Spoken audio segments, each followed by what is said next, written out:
Hello, lovely ladies. So, as you know, Thursdays are now our research review. And so I want to share with you a study just done January of 2023. This is from the Journal of Strength and Conditioning Research. I'll make this a little bit bigger so you can see too. I am going to discuss this, but just so you can see the topic. So basically, it's been well known in the industry for a long time that the volume-based approach for most women is phenomenal for muscle growth, right? Hypertrophy, building muscle, right? Having bigger muscles, okay? Even back when I was getting my bachelor's in exercise science, that was back in I think 2008, it was the same understanding for hypertrophy, like 8 to 12 reps is really the sweet spot for muscle growth. There's been a lot of noise about this saying is hypertrophy really the best for muscle growth, or is different levels of sets or different numbers of reps, are they all pretty equally beneficial, right? And so I wanted to just touch base on this one and share with you some key points. So I'm going to keep this up just so you can see if you want to go in and read this for yourself. Again, it's the Journal of Strength and Conditioning Research, NSCA, so National Strength and Conditioning Association. This is where my main certification's from. And they do peer-reviewed articles as well, peer-reviewed journals. And this is, again, muscle hypertrophy and the volume load progression model. So just a couple recap items, basically. So what I say all the time is about 99% of women are volume responders, right? Again, to an extent, because the law of diminishing returns, but the fact is most women respond really well to volume. So the more volume, sets times reps times load, is on a muscle, the more it will grow. The less volume, the less it will grow. This is not true for variety responders, right? The women who feel really big, really muscular, really bulky, and struggle to lean up, this is not for you. The volume approach will make that worse and will make you feel even more bulky. Again, exceptionally rare individual. So just make sure that if that's you, it's still interesting, but this doesn't quite apply to you. But this is for 99% of us. Okay, so what this is saying is it's testing two different groups. The first group did an 80% 1 rep max, and they did it for as many reps as they could to muscle failure. Okay, so I'm going to take this step by step. So just as a reminder, one side of the study, so one group did 80% 1 rep max for as many reps as they could to failure. Okay, the second group in this study, they started with 80% 1 rep max, but they did 8 to 12 reps or 9 to 12 reps. So if they couldn't do that much weight for the reps, which they couldn't, they dropped the weight. So they found the weight that the test subject could do for 8 to 12 reps, okay? So one study is doing 80% 1 rep max, as many reps as they can. One group, the other group is doing the heaviest weight they can for 8 to 12 reps and also coming to muscle failure. Okay, I'm going to show you some charts too in just a minute. So I'm going to give you just a few, I have 3 kind of bulleted findings, and then I want to actually talk with you through the study. So the first one, between 1 rep max and volume load progression. Yeah, so significant relationships were found between volume and progressive overload, right? What is progressive overload? Getting stronger over time, right? That being said, there was also significant relationships with the percentage of 1 rep max group and volume progression, so strength. So what it's saying is both sides of the study got pretty equally strong. So strength, there was not any real difference between the 80% 1 rep max and between the rep zone group, the 8 to 12 reps. There was significant difference in muscle growth or cross-sectional area of the muscle, right? Muscle growth. Those who did the rep zone of 8 to 12 reps grew their muscle, even though the strength is the same for both groups. The rep zone group grew muscle mass, grew more muscle mass than the percentage of the 1 rep max, which is really interesting. Okay, great. Now, here are a few notes. So again, it's been demonstrated across research, across the industry, not influencers, but like actually in the fitness and nutrition industry, again, that the volume-based approach is phenomenal for muscle building, muscle shaping, body change, right? For sure. Now, this study, so where did I know? This study, yeah, they wanted to basically, this is really similar to a body shaping research review, but basically they wanted to test how many sets per week, what was the change, what was the difference. So both groups did the same sets. And again, those who did 8 to 12 reps saw more muscle growth, visible muscle growth, okay? Now, I want to kind of touch on like Queens of Iron philosophy in here. We do a lot between 8 to 12 reps, a lot. We also do 15, 18, and 6 reps, right? So why would we do that if women want muscle growth? They obviously want to get stronger. They want to change their body. Why would we also have different rep ranges when hypertrophy, 8 to 12 reps, is truly showing you're going to get a lot of muscle growth here? I like to do that because we like for our ladies to be super strong under varying different conditions, right?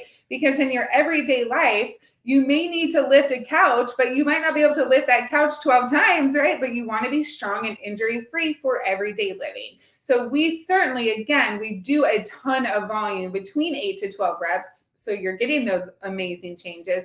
But we also want to challenge your central nervous system, your bones, joints, ligaments, tendons, muscles, and mind at different rep ranges. Low rep ranges, increased weight. High rep ranges, 18 reps, increased endurance, and lower weight. Challenging, mentally challenging. So that's why we like to use all the rep ranges, but I'll say that the bulk of ours do fall in the 8 to 12 because women want to grow muscle. Okay, great. So here's one thing. When the reps increased from the 80% one rep max people to the 8 to 12 rep range people, the reps increased, right? Because you can't do 80% one rep max for 12 reps, right? So reps increased, even though volume decreased because weight, even though weight decreased because it's higher reps, the volume was still higher. For example, let's say you do, I'm going to test my math here. Let's say you do 100 reps. Let's say you do 100 pounds, ladies. Sorry, 100 pounds. Let's say that's your 80% one rep max of something. So let's say you do 100 pounds and you can only do 5 reps. Okay. But let's say if you do 10 reps, you can do, let's see, so we did 100 for 5. So let's say at 10 reps, maybe you can do 80, right? So what's 10 times 80 pounds? That's 800, right? What's 5 times 100 pounds? That's 500. Do you see what I'm saying? So even though the weight was lower at the higher reps, the volume was larger, which is why that group saw more muscle growth than the ones who are training at really low rep. Now, for those of you who may be telling you, oh, you should train, 6 reps or less, lift heavy, lift heavy, lift heavy. It's like, what's your goal? Is it powerlifting or is it to grow your muscle and live healthy and fit? If it's to grow your muscle and live healthy and fit, lifting under 6 reps and under every single phase of training is shown right here in research that is not the best approach to grow your muscle mass. It is great for a 4-week phase to get strong, to have a different stimuli, like I said, but really to maximally grow your muscle mass, 8 to 12 reps, comparatively to 80% one rep max is showing more growth. There are a lot of studies showing that 8 to 12 reps are really the sweet spot. But again, don't only do that, but it is a great place to be consistently. Okay, I hope that's making sense. Ladies, let me know if you have questions, okay? All right, cool. So let's see if there's any other points I had here. Yeah, results indicated significantly greater progressive overload and CSA, cross-sectional area of the muscle, changes were found in the rep zone group, 8 to 12 reps, versus the 1 rep max. That's interesting, though, that it says, oh, it's volume. I was like, that's interesting because the strength there was no huge differences in strength. So I was like, but why would there be significantly greater progressive overload, getting stronger over time. But it's actually volume progression, similar, and in some cases, I guess it's the same, but it's essentially they're lifting more in that session. They're lifting more weight in that session, sets times reps times weight. And that gave them more muscle growth. Okay, let me show you some charts in this same study. So lots of good stuff here. I'm gonna make my screen larger so you can actually read it. This is a lot of information. So here I pulled the charts. Okay, so this on the bottom is showing volume progression, how much they're lifting, like the volume increase basically of lifts for the percentage of 1 rep max. This is showing how much more volume, so again, sets times reps times weight, the rep zone, the 8 to 12 reps is lifting. That's a lot more volume they're lifting on the muscle. So they both did 24 sessions, lifting sessions. The people who did 8 to 12 reps versus the people who did less reps at heavier weight, over time, they lifted more and more and more volume. Therefore, they saw more physical muscle growth. Similar strength, more volume, more muscle growth. Interesting. I thought it was interesting. Do you guys think this is interesting? This is something that I think is talked about quite a bit in the macro tracking and weightlifting for women group. It's like, how much should I be lifting? What sets? What reps, right? And then you can see this is volume accumulated. Again, the rep zone was still higher, the 8 to 12 reps. This one is showing muscle growth.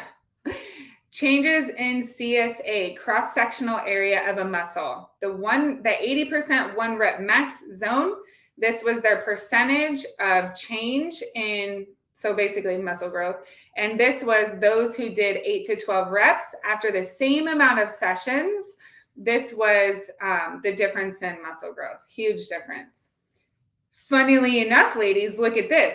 Change in 1 rep max. Those who didn't train at those lower reps, which this, to be honest, was somewhat shocking to me. Those who did the 8 to 12 reps improved their 1 rep max more than those who did higher weight and lower reps. I was actually shocked about that. I still believe, after reviewing this study, I still believe that I would like to do for clients. I program all of Queens of Iron. Our success trainers definitely like adjust to whatever the client needs, but the bulk of each client's programming I do, because I feel like that's kind of my zone of genius is program design. We all have different lanes, right? There's an expert for everything. And so still after reviewing this study, I still would put different rep schemes for different phases. Just as a reminder, because I know this is a lot of words. We do 4 to 6 week phases for each client, meaning their workout changes every 4 to 6 weeks. So their body's consistently changing. So I would still hold fast with, okay, let's say in 12 months, so that would be 12 different workout programs, right? I would probably put like 7 to 8 of those workout programs in the 8 to 12 rep range, right? The other ones could be 15, 18, 4, 6, right? Because again, we want to have different stimuli. We want to help you get really strong mentally and physically. But in terms of muscle growth and change, this really is showing that, granted, this was with the 80% 1 rep max. There's other areas to test, like what about 15 reps, right? But anyway, so this is showing compared to those who are doing less reps at higher weight, the 8 to 12 rep range group, after the same amount of sessions, grew their muscle mass more. Yeah, I thought that was really interesting. Cool, ladies. Any questions? Anything you guys want to talk about? A couple other things. There was no significant differences in their starting points. They tried to keep it really, really consistent. A p-value equal to or less than 0.05 in research statistics means it's statistically significant. So you can see here there was no statistical significance in the difference between each subject. Cool. Yeah, so interesting, you guys. I think that was all I wanted to share. Yeah, that was Yeah. Yeah, cool. I think that was the main thing I wanted to share. Cool. Great. Ladies, what do you think about that? Do you like these research reviews? Like, do you feel like this is interesting? The reason I want to do these research reviews is to actually show you, like, this is literally what they're doing in research, not word of mouth. What can we expect? Again, I think I've said this so many times that the fitness and nutrition industry is advancing and changing so freaking fast. You have to stay up with the research, or it's like what you used to believe may not be accurate anymore, right? So let's just make sure we're staying on top of our stuff. Okay, cool. Well, again, we do plan to do these every Thursday, just different research, different topics that relate to us as weightlifting women. So if you have any questions, or I would love your feedback, like if you enjoy these or if you're confused or just anything, we'd love to know to just better serve you for sure. All right, great, ladies. Well, I hope you have a great day, and I'll talk to you later.